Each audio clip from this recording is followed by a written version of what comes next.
Hello and welcome to MMO Gaming, where the Pokemon TCG, One Piece card game and Disney Locana come to life. If you want to level up your game, stay tuned and let's switch right into the video.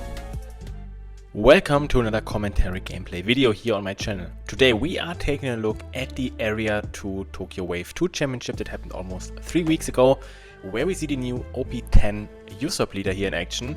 It's a blue-black colored leader, 4 life, multicolored, has the effect that your cost 2 and created Dressrosa type characters have +1 cost, and opponents turn once per turn. This effect may be activated when one of your Dressrosa type characters are removed from the field by your opponent's effects or are KO'd, and if you have 5 or less cards in your hand, you draw 1 card. So we are watching the top 16 game where we see this leader up against Shanks on the other side. And I would say let's jump right into the first turn of this game here. Okay, so it looks like the Usopp player is going first here. Is starting off with the Rebecca, we know from OP04, right? Checking the top 3 cards, grabbing a Dressrosa type character and then trashing the remaining cards here. Is grabbing the new Kyros here. Is then passing to the Shanks player, which didn't play any card on his first turn, and back to the Usopp side here. We see the stage hitting the field, which allows all the characters to enter the field and then attack characters from the opponent's side here. And then we see a new OP10 card here, in form of the Leo here, which lets you take a look at the top 5 cards. You choose 2 Dressrosa type characters, put them into your hand, and afterwards you trash 1 card from your hand. Picking up the Ronor Sorrow and the Toy Soldier here. Yeah, there we see both cards being grabbed and added to the hand, and then 1 card will be trashed. He's deciding to let a Kyros go here.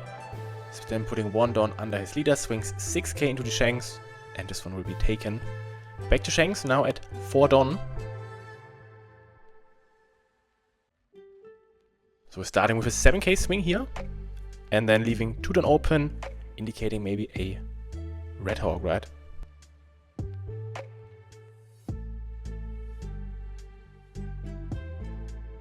So now we're seeing a 6k swing here with the Usopp leader, 1 Don being attached. So this means that the Shanks cannot freely counter out with the leader effect, right? He's also taking this one, going down to 3 life here. And he's playing down the new Cavendish from OP10 here, which is a 4 cost 6000 power character and has the effect when attacking once per turn. You may draw 2 cards and then trash 1 from your hand. So pretty great card in getting card advantage, right? Especially something you're looking for in a multicolored leader, and also filling up your trash. Back to the Shanks player, which is now at 6 Don here. We see a 5k swing into the Usopp leader live, which will be counted out with a 1k here. It's like the new blocker Frankie. And then we see the Gordon of the Red Hat Pirates and also the Silver Shredder hitting the field. And then back to the Usopp side here. Now at 7 Don. Could be a Rebecca turn maybe. So the Usopp player is attacking with a 5k here into Shanks, right? Probably you use the leader effect to get out of this swing here. So then he's resting 7 down to play down the Rebecca and also drawing another card. But I think that is not correct, right? Because the draw effect is just when you have an 8 cost or higher in play. And since there's no Don under his leader, there's only a 7 cost in play. Revealing a Kyros and the Sorrow here. And is then, bouncing back the Silver Shredder because of the Kyros effect, right? And then with the Sorrow, he is, trashing the top 2 cards from his deck and also KOing the Building Snake in the process here.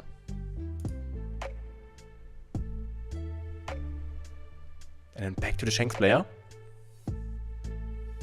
Okay, so it looks like the Shanks player is playing down the Rayleigh here, reducing the Cavendish by 3k, KOing it, and also reducing the Sorrow by 2k. And it's not, and it's then swing 5k into 4k Sorrow here. Probably you use a 2k here, I would imagine.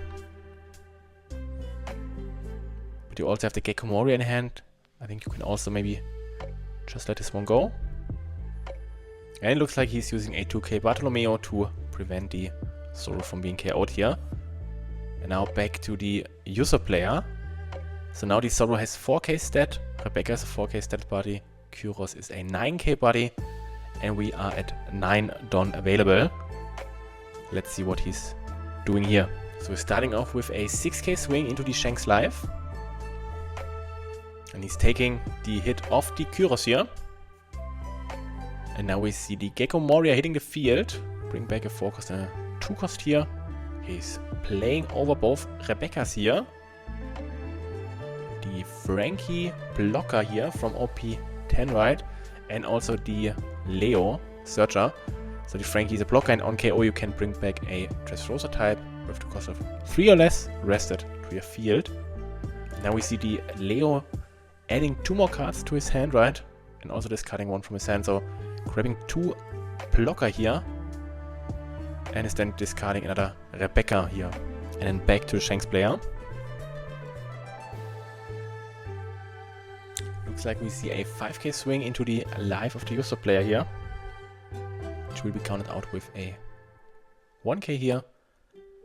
Then we see another 8k swing with the Silver's Rally. Could block here maybe. Or you take this life, right? So he's using 2 2ks here to get out of this attack, and then we're seeing the 10-cost Shanks hitting the field. So now all characters get minus 1000 power, and now he also has Rush. And is then swing with a... And now we're seeing the 12k swing into Kyros here, which will be blocked by Frankie.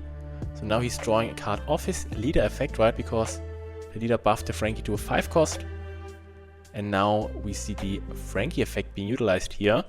Grabbing back a Dressrosa Rebecca here. Bring it back rested and then search top 3 for another Dressrosa type character. And it looks like he's grabbing the Toy Soldier. Also another 2k. And yeah, it looks like he's grabbing the Toy Soldier with this search here. And now back to the user player, which is now also at 10 Dawn available. So we're starting off with a 5k swing into life. Shanks is using his leader effect to get out of this attack. Then we see a 6k swing with the Sorrow. And there is a 1k used here. Then we see an 8k swing with the Kyros also into life, right? All characters are reduced by 1000 power of the Shanks, right? So that's where the Marco was enough to counter out of the Sorrow attack here. So now 8k into Shanks life, so just 2k needed to get out of this attack. And there we see, yeah, 2ks. Then we're seeing an 8k Gecko Moria swing into life of the Shanks. This one will be taken, so Shanks down to 1 life. Usopp still having 10 Dawn available here. So now we see 2 Dawn being rested to play down the Toy Soldier, reducing the Rayleigh by 3 cost here. So now Rayleigh is a 5 cost. Then we're playing down the Gecko Moria here. Bring back the Sorrow, and I would imagine a Tsuro here, right? Yeah. Reducing the Rayleigh by 2, so now it's a 3 cost, and then the Sorrow is able to clear 4 cost or lower. So this means that Rayleigh is KO'd here. And we establish another big buddy in form of the Gecko Moria. So now we have 3 9k buddies with the Shanks. They are 8k, and also a Sorrow, which is a 5k. And now back to the Shanks player. And I think it looks really good for the Usopp side, I would imagine.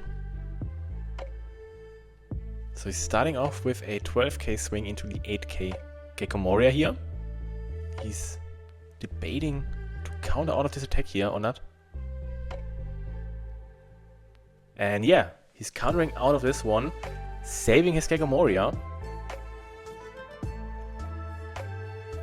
He's then playing down the Silver's Rally here, using the effect, drawing 2 cards and then trashing 1 from his hand. And also establishing another blocker here, which is crucial in surviving, right? Discarding one of these building snakes, I would imagine, because it's a no counter card. The Monkey D. Dragon could be used next turn if you are able to survive another turn. Then pressure for life. Yeah, so there we see the building snake being discarded. And now 5 Dawn remains. I think 2 Dawn you leave open for the radical beams, right? So now 3 Dawn to spend. Maybe he's using a building snake to reduce the power of the Gecko Moria. And then attaches 2 Dawn and swings with a 7k into a 5k buddy. Guaranteeing the knockout because the opponent just has 1 card left, right? I think that's what we see here. 1 Don is being used to play the Building Snake, reducing the Gecko Moria by 3000 power, attaches 2 Don to Shanks and then swings 7k into the 5k body of the Gecko Moria. This one is being KO'd and then back to the Usopp side. So now 2 Don open, which indicates 2 radical beams. And we have Shanks on the field, so this means the Zoro is a 5k body, Gecko and Kyros both 8k respectively. So we are starting with a 9k swing with the Zoro into the life, 4 Don being attached, 1k power reduced because of the Shanks character which is on the field, right? So we are using a radical beam plus 4k and then probably use the leader effect, I would imagine, to get out of this attack. So now we're swinging 9k with the Kyros here, 1 Don being attached.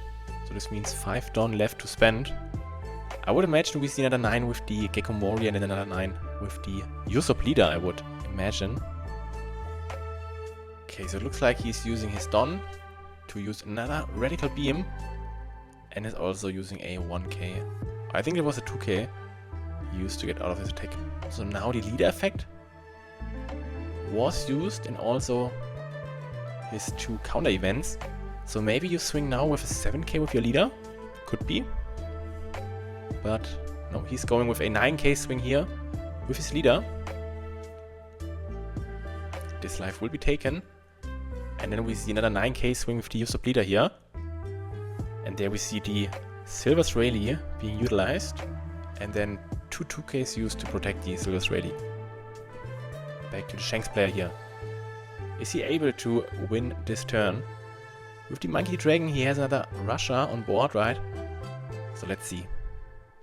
So I think the most efficient way would be play the Monkey Dragon, attach 2 rested onto your leader, swing 7, then you swing with a 8k Rayleigh, then 9k Dragon and then a 12k Shanks. And you just hope that they don't find the needed counters in their lives, right? I don't mind that at all. Starting with the Silver's Rayleigh, this way you play around potential gravity plate triggers or other potential KO effects. If you swing with your leader first, there is the potential that there is a trigger, which is KOing your Rayleigh, so I think 7k with the Rayleigh is the best option here. So 7 with the Rayleigh, then play the Dragon, swing 8 with your leader, and then 9 with the Dragon, and then 12 with the Shanks. And there we see that this one is being taken here, and then a 2k soldier was added to his hand. I think this means that there won't be a KO happening. So now we see 8k swing here with Shanks. He's using 2 2k to get out of this attack, and this means that, yeah, nothing can be done to prevent the KO here. Now we see 9k swing and then 12k swing. I'm wondering why didn't he, I mean it didn't matter, right? Because there's no blocker up, so yeah, even if he would clear the board, there's no protection in a all Don being attached to your leader and then swing. And yeah, there we see all Dons being attached to Gecko Moria. He swings, and this means that Usopp wins this game against Shanks and is advancing to the top 8. So great game for both players, and congratulations to the winner. That's it for today. I hope you enjoyed the video, and if not already done, please leave a like or a comment or also subscribe to the channel, and I hope to see you on the next video on my channel here.